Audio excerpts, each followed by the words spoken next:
నమస్తే, welcome to hit TV. నేను మౌనిక. ఈరోజు మనతో హైకోర్టు అడ్వకేట్ రమేష్ ముదిరాజు గారు ఉన్నారు. వారితో మాట్లాడదాం.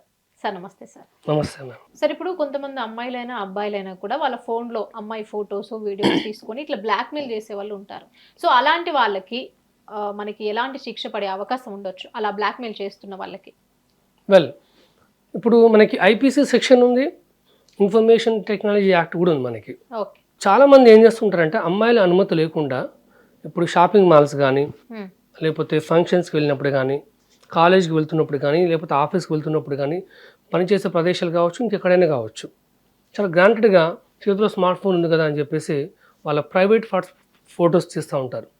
అంటే వాళ్ళ మొహాలు తీస్తే ఏం కాదు, కానీ వాళ్ళ యొక్క ప్రైవేట్ పార్ట్స్ కనుక ఫొటోస్ తీసి వాళ్ళ అనుమతి లేకుండా ఎక్కడ పడితే అక్కడ అప్లోడ్ చేయడము, లేకపోతే షేర్ చేయడము, ఇలా చేస్తుంటారు. ఇంకొద్దిమంది అయితే డీప్ ఫేక్ చేసేసి వాళ్ళని బ్లాక్మెయిల్ చేస్తూ ఉంటారు. ఈ మధ్యన ఒక అమ్మాయి 55 lakhs పంపించింది డీప్ ఫేక్ చేస్తే. అంటే డీప్ ఫేకింగ్ అనేది వీడియోస్ అనేది కూడా సెలబ్రిటీస్ కూడా దాన్ని ఫీల్ అయ్యారు సార్. ఎందుకంటే మా వీడియోస్ ఇట్లా చేస్తున్నారు అని కూడా కంప్లైంట్ చేయడం జరిగింది. సో అంటే కామన్ పీపుల్స్, ఇప్పుడు సెలబ్రిటీస్ అంటే వాళ్ళకి అన్ని తెలుస్తూ ఉంటాయి. ఇప్పుడు కామన్ పీపుల్కి అలా చేసి ఎవరైనా బెదిరిస్తే వాళ్ళకి ఎలాంటి శిక్ష పడే అవకాశం ఉండదు?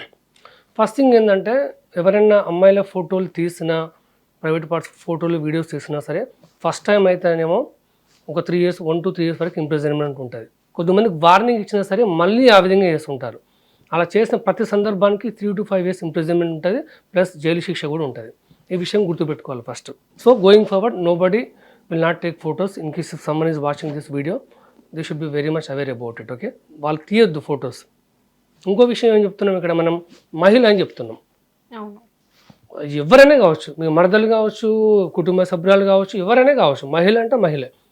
ఆమె అనుమతి లేకుండా ప్రైవేట్ ఫొటోస్ ఎవరు తీయకూడదు. అయితే ఇక్కడ ఒక క్వశ్చన్ వస్తుంది, సార్ కొన్ని మ్యాగజైన్స్లో అక్కడిక్కడ మరి ప్రైవేట్ ఫొటోస్ ఇట్లా కొంచెం అసభ్యంగా ఉండే ఫోటోలు తీసుకుంటారు కదా, మరి ఆ ఫోటోగ్రాఫర్స్కి జైలు శిక్ష ఉంటుందా అని క్వశ్చన్ వస్తుంది. వాళ్ళు అక్కడ కన్సెంట్ ఇస్తారు వాళ్ళకి. ఓకే, మీరు అన్నట్టు సెలబ్రిటీస్ వీళ్ళు just to get the fame or just to play that role చేస్తుంటారు. ఇంకొన్ని 100 వీడియోస్ కూడా ఉంటాయి మనకి యూట్యూబ్లో. ఎందుకు ఉంటాయి అవి? అది సెక్సువల్ ఎడ్యుకేషన్ పర్పస్గా ఆ వీడియోస్, ఆ ఫొటోస్ తీస్తూ ఉంటారు. ఇప్పుడు స్కూళ్ళల్లో కూడా బాడీలో పార్ట్స్ ఏంటనేది ఒక 100 ఫోటో పెడుతుంటారు. ఇట్ డజంట్ మీన్ దట్ అది ఒక పోర్నోగ్రఫీ కిందకి రాదు. సో ఇది ఇక్కడ ఏంటంటే ఒక మోటివ్, ఒక ఇంటెంట్ అనేది ఇంపార్టెంట్. ఎప్పుడైనా ఒక ఫోటో తీసినా, వీడియో తీసినా వాళ్ళ అనుమతి ఉందా లేదా. ఇప్పుడు సెలబ్రిటీస్ చూసుకుంటే వాళ్ళ దగ్గర టర్మ్స్ అండ్ కండిషన్స్ ఒక పెద్ద లిస్ట్ ఉంటుంది. నేను ఒకసారి అన్నపూర్ణ స్టూడియోకి వెళ్ళాను, ఒక షో ఉండేది సమంతతోని. షో నడుస్తుంది, పక్కన నుంచి కూర్చున్నాను, ఫోటో షూట్ నడుస్తుంది. ఏంటి ఇలా వాళ్ళ కన్సెంట్ ఉంటుందా ఉండదంటే ఒక 5-6 పేపర్స్ ఉంటాయి, వాళ్ళ అగ్రిమెంట్ ఉంటుంది ప్రతి ఒక్కటి. Okay. So mutual agreement, mutual consent, they can go head with that. So అది ఇంపార్టెంట్ అనమాట. సెలబ్రిటీస్ విషయానికి వచ్చినా, మామూలు వ్యక్తుల విషయానికి వచ్చినా సరే, డీప్ ఫేక్ వీడియోస్ ఎవరైనా చేస్తే మీరు వెంటనే సైబర్ క్రైమ్కి మీరు ఫోన్ చేయాలి. చేసిన తర్వాత ఎవరైతే ఒక పర్టికులర్ ఐడితో ఫొటోస్, వీడియోస్ అప్లోడ్ చేస్తారో ఆ ఐడిని ట్రేస్ చేసి మినిమం 3 business days తీసుకుంటారు.